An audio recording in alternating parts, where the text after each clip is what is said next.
Have you ever noticed how the smartest person in the room is rarely the one talking the most? Not the one rushing to explain. Not the one trying to win every point. Not the one proving they saw through everyone first. The real advantage usually belongs to the person who stays quiet long enough to see what everyone else keeps revealing. That is the part people miss. They think intelligence has to look visible. Quick answers, sharp arguments, perfect comebacks. But very often, the moment you feel the urge to prove how aware you are, you have already started giving away something valuable. Your state, your intention, your weakness, your impatience. Stoic philosophy teaches something much sharper than that. Real intelligence is not loud, it is controlled. It knows how to wait, it knows how to watch. It knows how to let another person keep talking until the truth starts slipping out on its own. It understands that awareness becomes stronger when impulse becomes quieter. And that changes everything, because the less you react, the more you notice. The less you explain, the more people expose themselves. The less you try to control the room, the easier it becomes to understand what is actually happening inside it. That is where strategy begins, not in force, not in performance, in observation, timing, and self-command.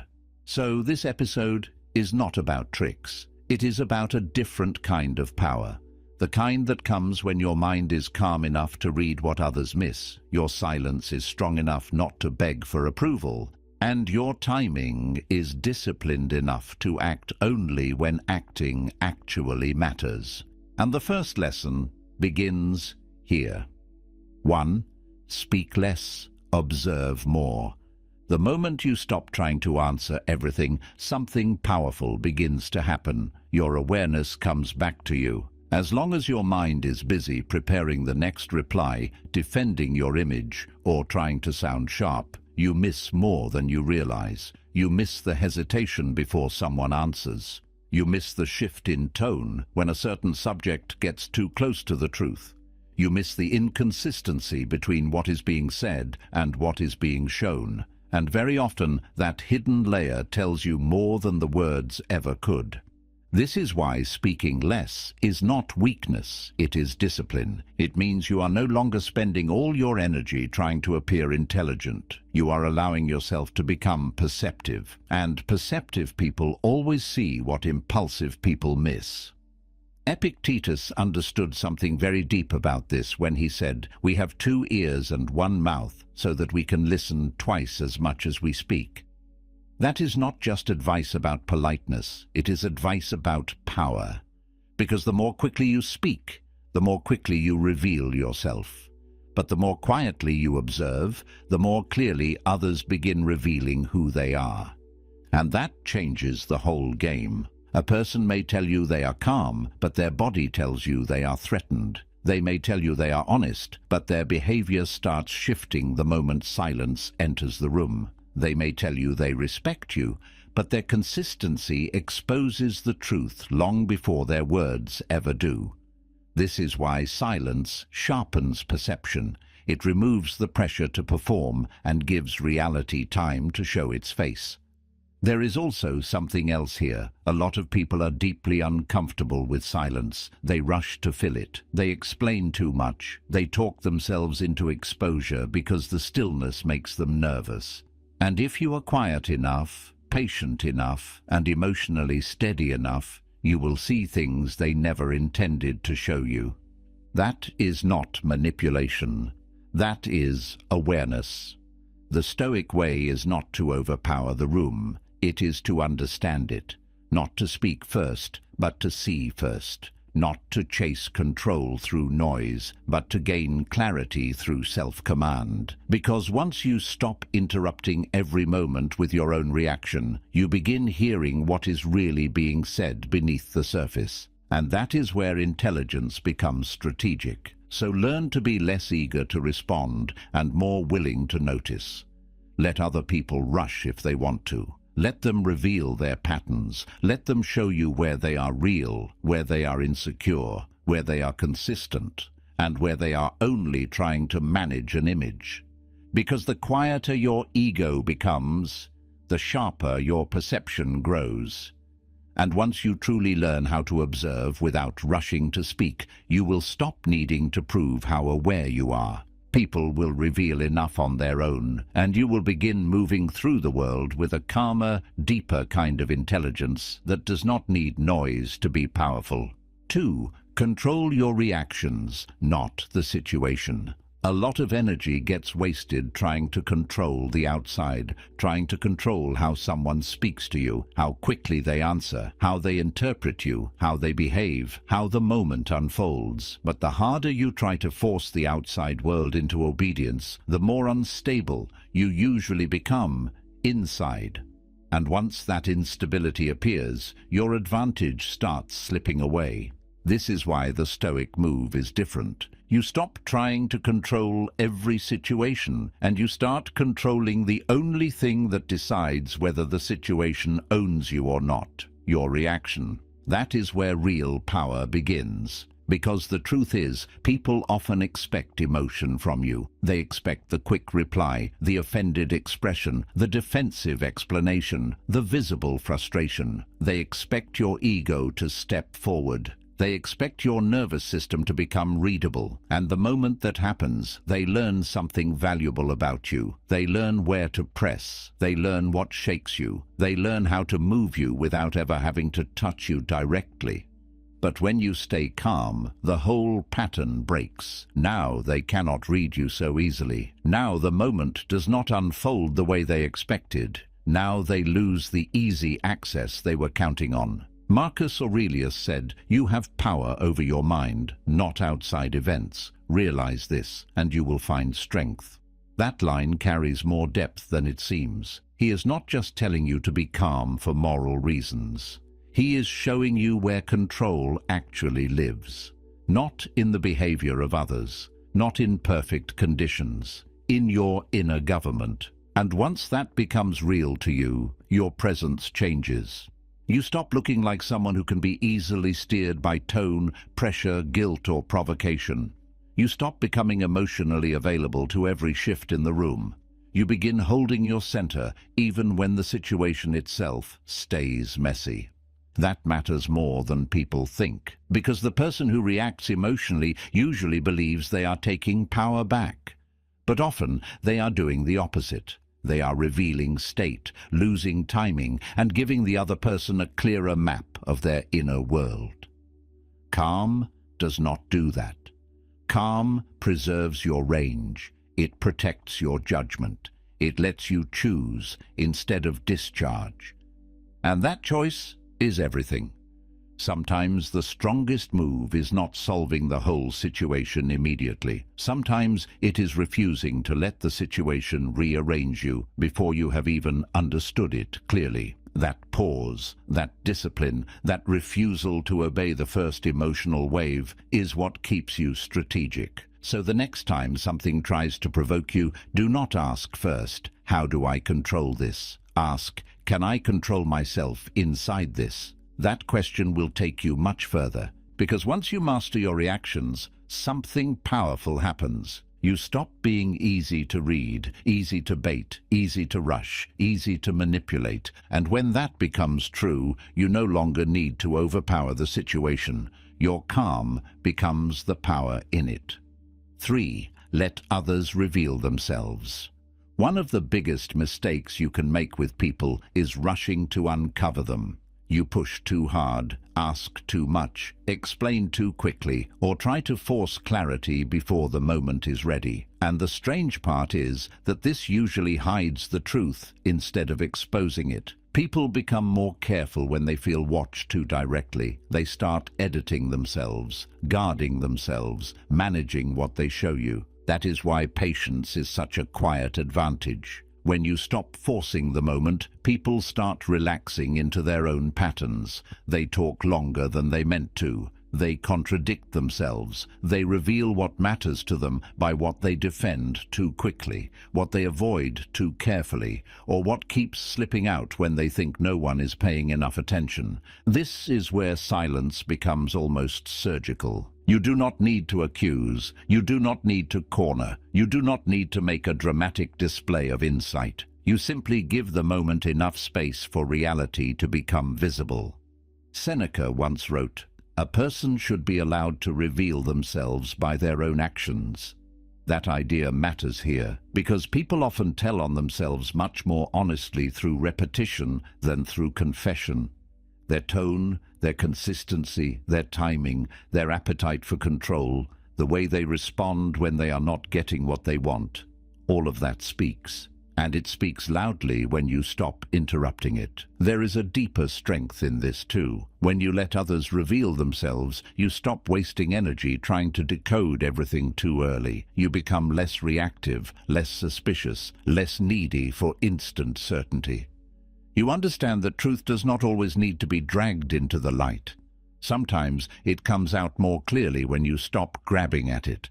That changes the whole atmosphere. Now you are no longer chasing information, you are receiving it. You are no longer trying to win the interaction. You are reading it. You are no longer forcing people to show their hand. You are letting time do part of the work.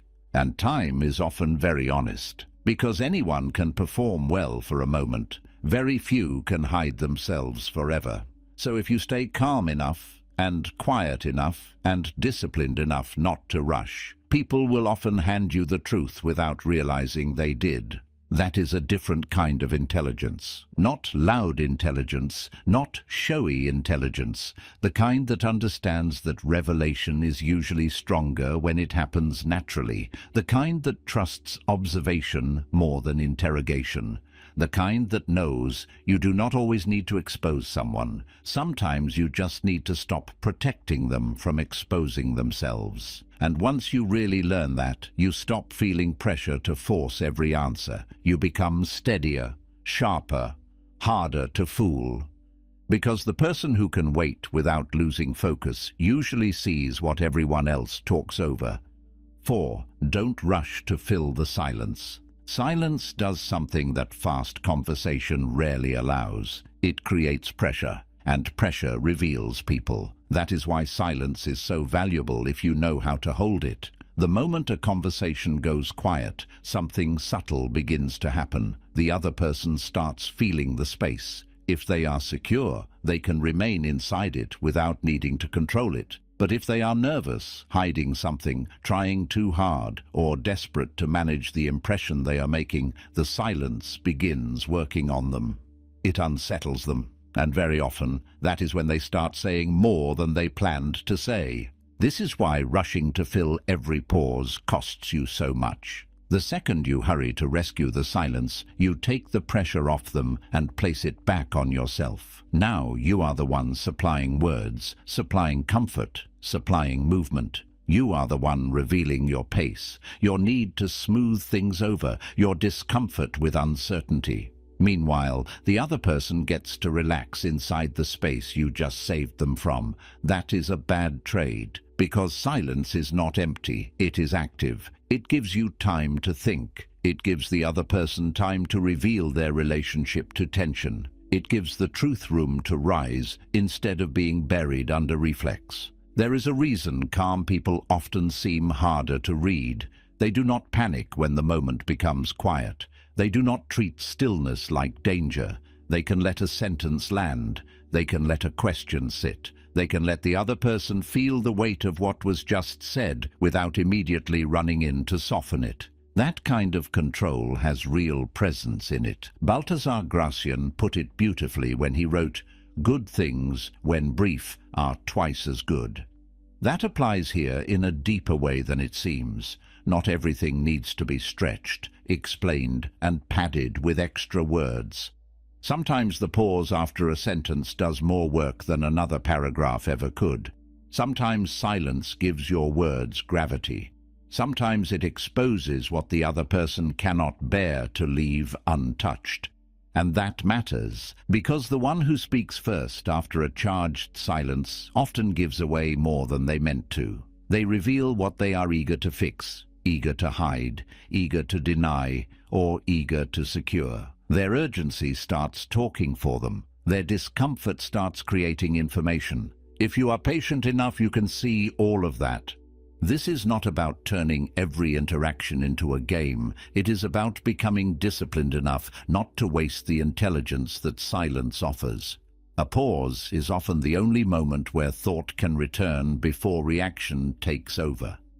It is where you notice whether the other person is grounded or scrambling. It is where you notice whether you are grounded or scrambling too. That is why this point matters so much. If you always rush to fill the silence, you never learn what silence was trying to show you. You never see who can sit in truth and who immediately starts rearranging it. You never discover how much people reveal when no one rescues them from the tension of a quiet moment. So start practicing this in small ways. Ask the question, then wait. Make the point, then let it land. Do not jump in just because the room became still. Let the stillness work. Let it pressure what is false. Let it strengthen what is clear.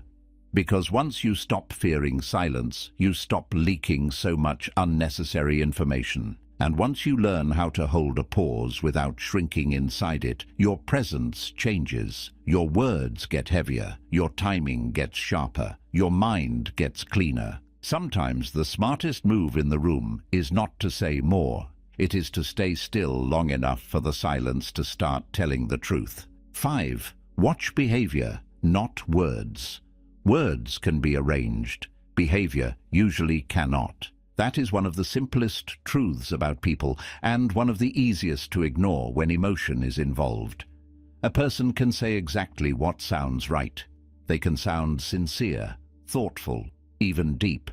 They can promise, reassure, explain, and create just enough emotional comfort to keep you listening. But the real question is never only what they say. The real question is what their pattern keeps confirming. That is where intelligence becomes practical. Because if you only listen to words, you can be led anywhere. Words can be polished, timed, decorated, adjusted to fit the moment. But behavior is heavier than that. Behavior reveals what a person protects, what they avoid, what they repeat, what they value, and what they are willing to do when no one is pulling a confession out of them. That is why this point matters so much.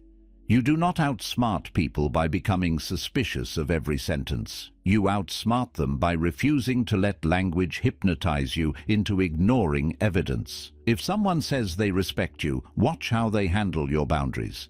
If they say they care, watch what happens when caring becomes inconvenient. If they say they are honest, watch whether their actions stay stable when pressure enters the room. That is where truth lives. Epictetus said, "First say to yourself what you would be, and then do what you have to do." The power of that line is that it exposes the gap between image and embodiment. Anyone can announce a principle. Fewer people live in a way that repeatedly proves it. That is why behavior deserves more of your trust than speech ever will. And the longer you observe, the clearer the difference becomes. You start noticing timing, not just what someone does, but when they do it. Do they only show effort when they are about to lose access? Do they become kind when they need something? Do they become attentive when their position feels threatened? Then return to carelessness once they feel secure again. Those details matter because they reveal motive more clearly than words usually do.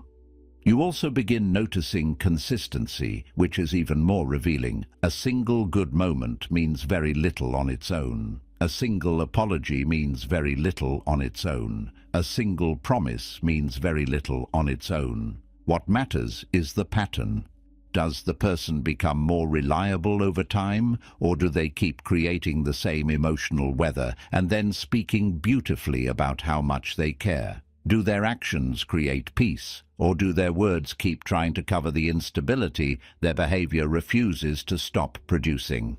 That is the difference you want to get good at seeing, because once you learn to read behavior, you stop being so easy to confuse. You stop falling for emotional language that has no structure beneath it. You stop making decisions based on potential alone. You start seeing what is actually being lived in front of you, and that kind of clarity protects you. It protects your time because you stop investing deeply in people whose behavior keeps contradicting what they say. It protects your peace because you stop trying to make sense of contradictions that were already clear enough if you had only trusted the evidence. And it protects your standards, because now you are no longer giving your loyalty to promises that never mature into form. There is also something deeply calming about this shift. When you stop overvaluing words, the whole interaction becomes quieter inside you. You stop getting pulled so hard by speeches, excuses, or temporary emotional performances.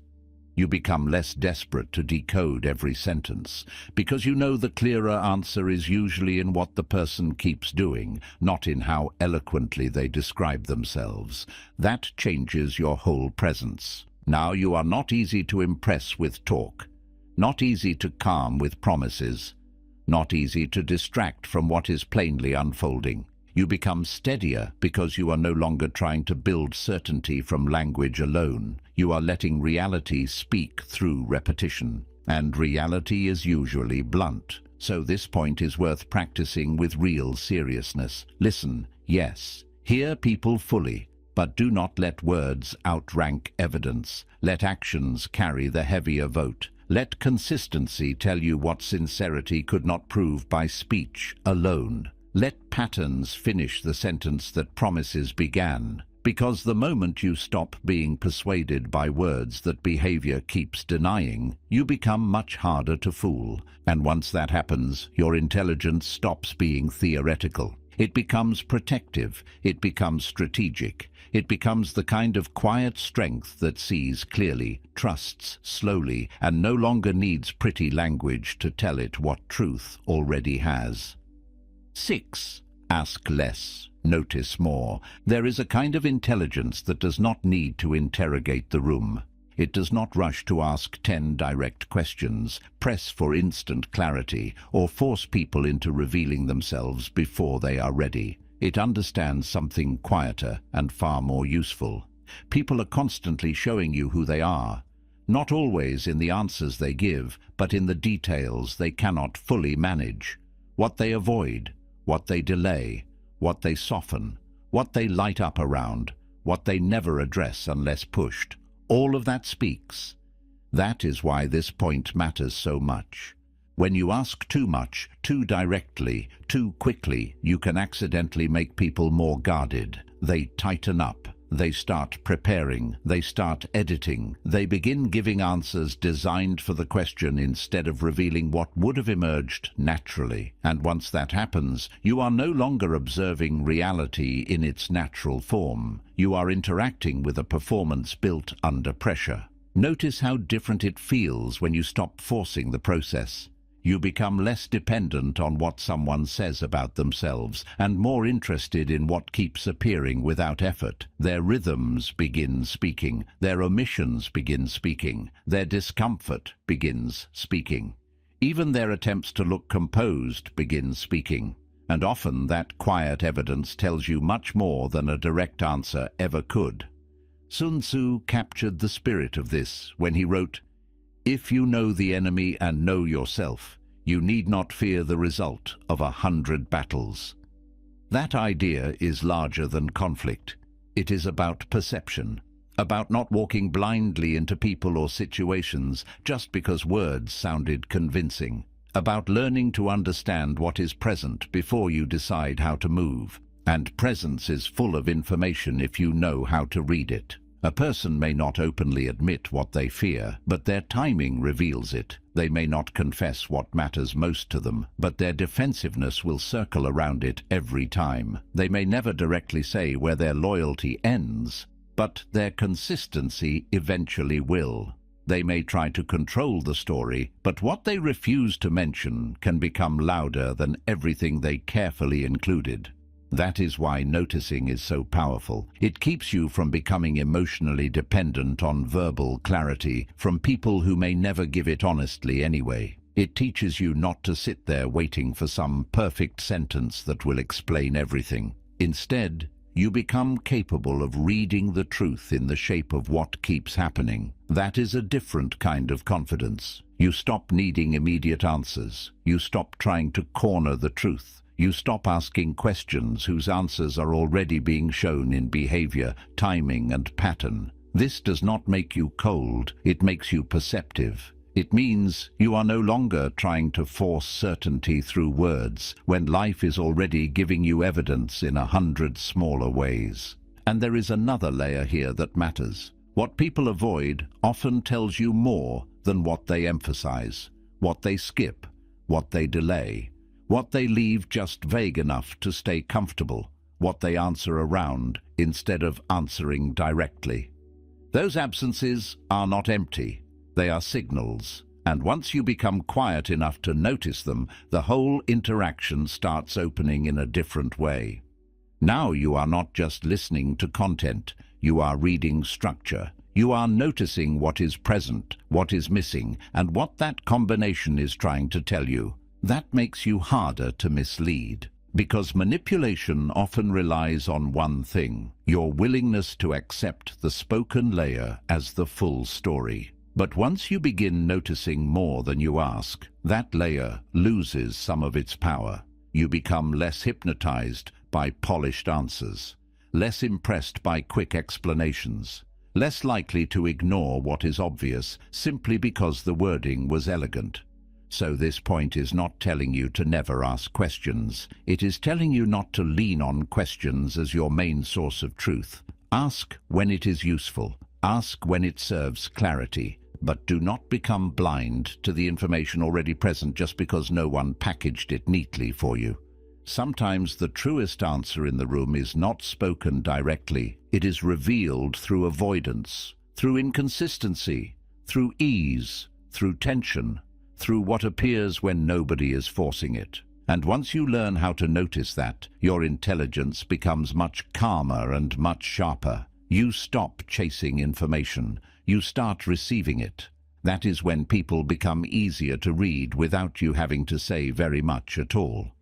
7. Stay emotionally unavailable to manipulation. A large part of manipulation only works because it finds an open emotional door. Sometimes that door is guilt. Sometimes it is the fear of disappointing someone. Sometimes it is the need to explain yourself, to be seen as kind, to avoid tension, or to prove that you are not the bad person in the room. A manipulative person does not always need force. Very often, they only need access to one emotional weakness they know how to touch at the right moment.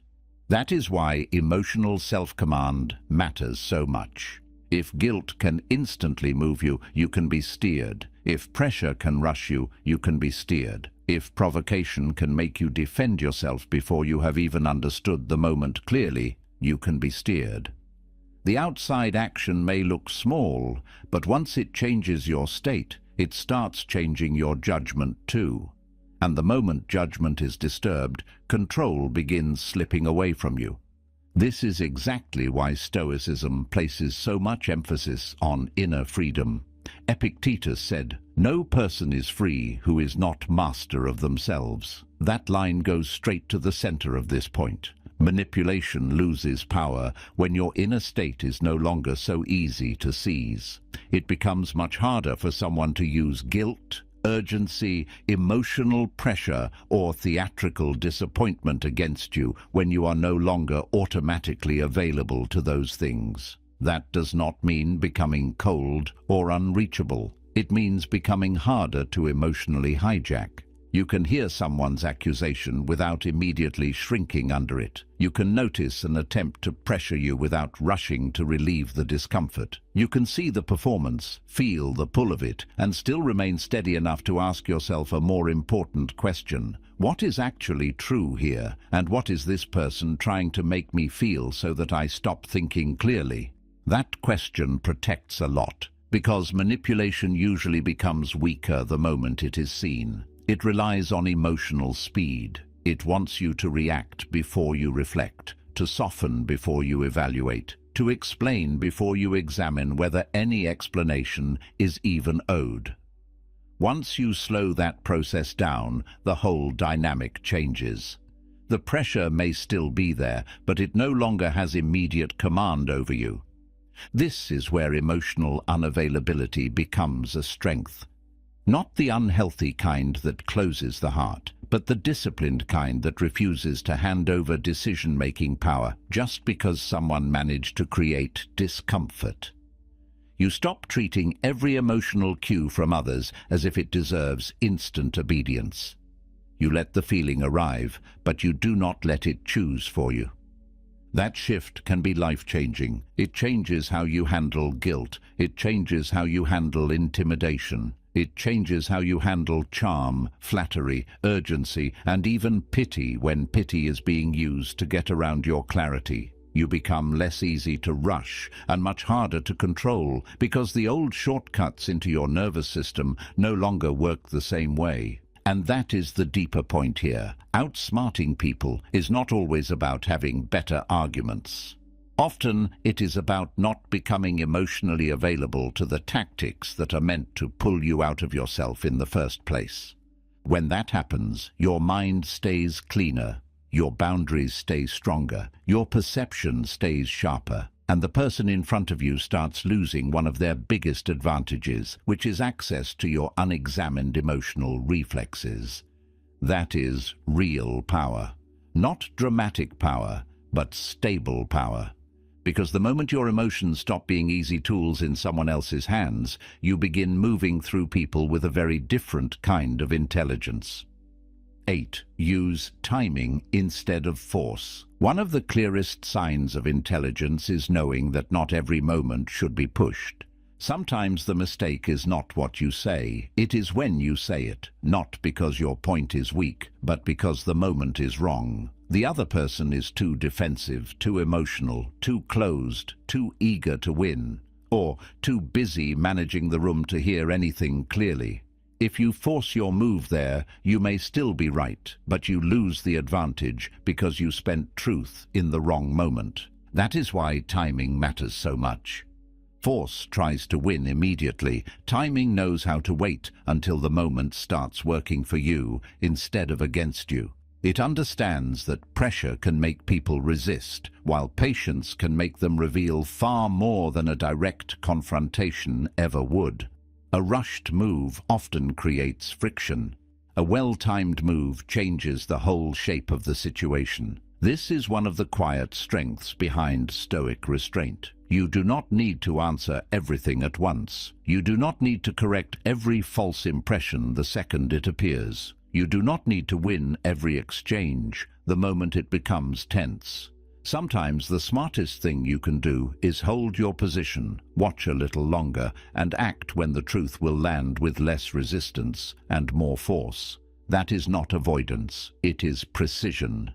Miyamoto Musashi expressed something close to this when he said, "Timing is important in all things." That line sounds simple, but it cuts deep. Timing decides whether your words become influence or wasted effort.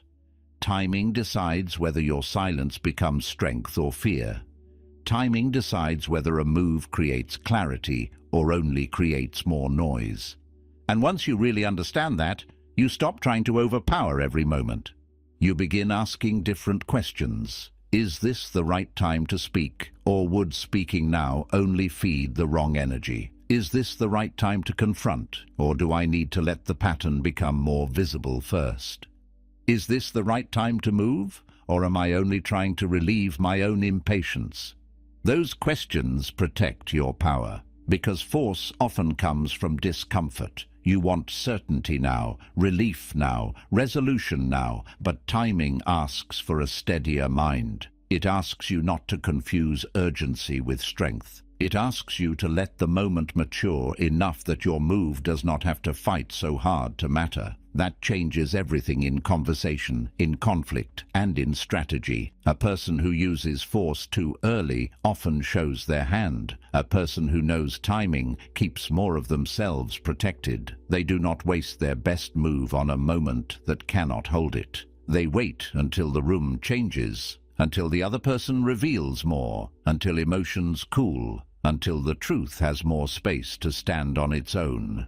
That is where quiet power lives. And the beautiful part is this: good timing is rarely loud. It does not need to announce itself. It simply works. The right word in the right moment can do what 10 arguments in the wrong moment never could. The right silence can preserve more control than a rushed explanation. The right delay can show more intelligence than immediate force. So this point is worth carrying with you. Do not rush just because the moment feels charged. Do not push just because your ego wants movement. Let timing become part of your discipline. Let patience sharpen your judgment. Let the moment open before you spend what matters. Because not every battle is won by pushing harder. Some are won because you knew exactly when not to. 9. Keep your intentions private. Not every plan becomes stronger when it is spoken out loud. Sometimes the moment you reveal too much too early, something changes. The energy scatters. The clarity weakens. Other people's opinions start entering a process that was still trying to form its own shape. What was clean inside you becomes crowded by reaction, comparison, envy, doubt, or interference. That is why privacy has power. Keeping your intentions private is not about becoming secretive for the sake of image. It is about protecting what is still growing. A plan is often strongest when it is being built, not announced. The less unnecessary access people have to your direction, the harder it becomes for them to distract it, compete with it, or quietly influence it before it has real momentum. This matters because not everyone receives your plans with clean energy. Some people become curious for the wrong reasons. Some compare. Some project their own limits onto you. Some encourage you in words, then subtly shift the atmosphere around you with doubt, jokes, questions, or pressure. And sometimes it is not even malicious. It is just noise. But noise is enough to weaken a thing that still needed silence to become strong. That is why disciplined people often move more quietly than others expect. They understand that talking can create the illusion of progress. You say what you're going to do, and for a moment the mind feels relieved, as if the work has already begun. But speech can become a substitute for execution if you're not careful. It gives you the emotional reward before the structure exists. Then the urgency softens, and the plan loses force before it has taken its first real shape. Seneca warned against unnecessary display in more than one way, and one of his deepest lessons was that substance matters more than appearance. That applies here beautifully. Your intention does not become more real because more people know it. It becomes more real because you keep building it when nobody is watching.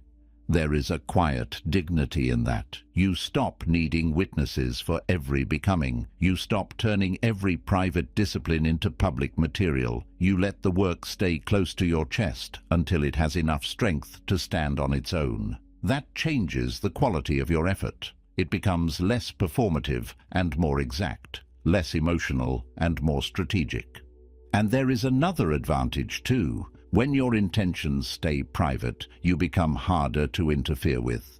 People cannot compete with a path they do not fully see. They cannot sabotage a timeline they do not know. They cannot easily step into the emotional architecture of a plan that has not been handed to them in pieces. That is not paranoia. It is protection. Some parts of your life need sunlight. Others need roots first. If you expose everything too early, you make yourself vulnerable to unnecessary influence before the thing has learned how to carry its own weight. Privacy gives growth a chance to become stable before the world begins pressing on it. So this point is not about hiding who you are. It is about becoming wise enough to know that not every intention deserves immediate exposure. Some things grow better in silence. Some goals move better without applause. Some plans become real only when they are protected long enough to stop needing approval in order to survive. And once you learn that, you stop feeling pressure to announce every move. You build, you deepen, you let the results speak later. That is a different kind of intelligence, quiet, disciplined, and much harder for the world to disturb. 10. Walk away instead of explaining. There comes a moment when explaining stops being communication and starts becoming surrender. You say your point clearly, but the other person is not there to understand. They are there to pull you into a cycle, a debate that never ends, a defense you never should have owed, a back and forth that slowly drains your clarity while making them feel more and more in control of the emotional tempo. That is the moment to notice, because not every conversation deserves completion. Not every misunderstanding deserves repair. Not every person deserves access to your reasoning just because they keep demanding it. Sometimes the strongest move is not giving a better explanation. It is leaving the conversation before your dignity gets turned into material for someone else's game. That can feel uncomfortable at first, especially if a part of you still believes that if you just explain it one more time, calmly enough, intelligently enough, compassionately enough, the truth will finally land. But when a person is committed to distortion, your explanation does not create clarity. It creates more room for them to argue, twist, delay, and keep you emotionally engaged. This is why walking away has power in it. It does not always mean physically leaving the room, though sometimes it does. It means stepping out of the pattern, refusing the invitation to over-defend yourself, refusing to keep feeding a conversation that is no longer honest, refusing to hand your mind over to someone who only knows how to use your sincerity as a doorway into more confusion. Marcus Aurelius carried a hard wisdom that fits here well. The best revenge is not to be like your enemy. There is something sharp inside that line. It reminds you that you do not have to descend into every low-energy exchange just because it opened in front of you. You do not have to become reactive, defensive, or endlessly explanatory just because someone else is determined to keep the moment noisy. Walking away protects more than your time. It protects your frame. The longer you stay inside a bad faith conversation, the more likely you are to start reacting instead of choosing. Your tone shifts. Your patience thins. Your words begin serving emotion instead of precision. That is when you start losing the advantage, because now you are no longer holding your ground. You are trying to survive someone else's pace. Walking away breaks that. It says, without needing a speech, this will not continue through me. It says, I see what this has become, and I will not help it grow. It says, my self-respect does not require your agreement in order to remain intact. That is not weakness. That is command. And the beautiful part is that walking away often says more than another paragraph ever could. It reveals that you are no longer available for circular conflict. It shows that your calm is not cheap, and that your attention is not something anyone can keep pulling from just because they refuse to understand what was already clear enough. This point matters deeply because explanation can become addictive in its own way. You start believing that being understood is necessary for peace, but it is not. Peace often begins when you stop demanding understanding from people who have already shown you they are more invested in control than in truth. That realization changes the whole interaction. Now you are not trapped trying to win the final word. You are no longer staying just to prove that you are right, reasonable, or good. You understand that some conversations do not end with resolution. They end with you choosing not to keep bleeding your clarity into them. That is strength of a very rare kind. So learn to recognize the moment when the explanation is no longer helping, the moment when the discussion has stopped being sincere, the moment when staying begins costing more than leaving. Honor that moment.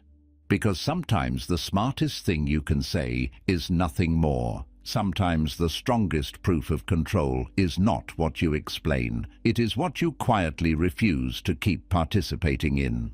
11. Let silence become your strategy. Silence becomes powerful the moment you stop treating it like absence. A lot of people still read silence in the most superficial way. They think silence means weakness, uncertainty, or lack of confidence. But silence can do something speech often cannot. It can protect your mind while the room keeps revealing itself. It can slow the moment down enough for you to think clearly. It can keep you from spending energy where nothing valuable can be gained. And just as importantly, it can stop you from exposing your position before the timing is right. That is why silence is not just restraint, it is strategy. When you stop reacting immediately, your perception changes. You begin hearing what is underneath the words. You notice who needs constant noise in order to feel in control. You notice who becomes uncomfortable when no one rushes to reassure them. You notice how quickly another person starts showing more than they intended, simply because you did not interrupt the moment with your own impulse. That is a serious advantage. Lao Tzu expressed something close to this spirit when he wrote, "He who knows does not speak. He who speaks does not know." The line should not be taken in an absolute sense, but the wisdom inside it is sharp. It reminds you that understanding is often deeper than performance, that insight does not always need immediate display, that a quiet mind can gather more than an eager one. And this matters in real life more than people think. Silence helps you avoid saying too much in a tense moment. It helps you avoid explaining yourself into weakness. It keeps you from reacting just because someone else created pressure and expected you to relieve it for them. It gives your intelligence time to become precise instead of emotional. In that sense, silence is not passive at all. It is active self-command. There is another layer here too. Silence protects your intentions. The less impulsively you speak, the less easily others can read your state, your limits, your plans, or your emotional weak spots. That does not make you distant. It makes you disciplined.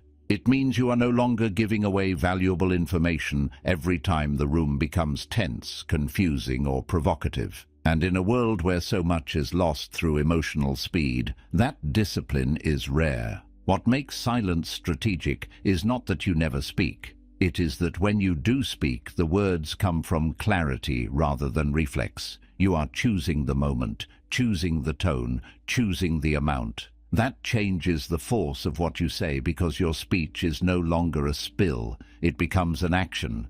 That is a different kind of power. You stop feeling pressure to answer everything. You stop needing the last word to feel secure. You stop mistaking immediate reaction for strength.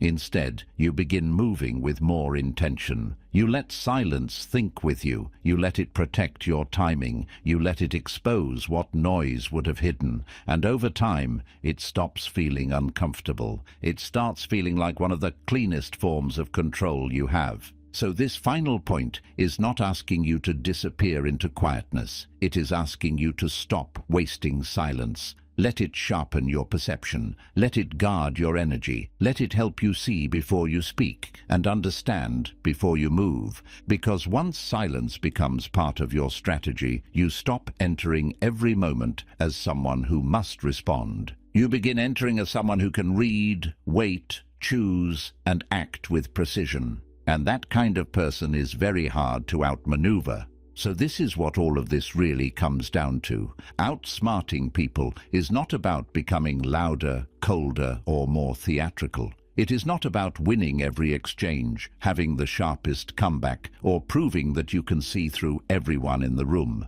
In fact, the more you need to prove it, the more of your advantage usually slips away.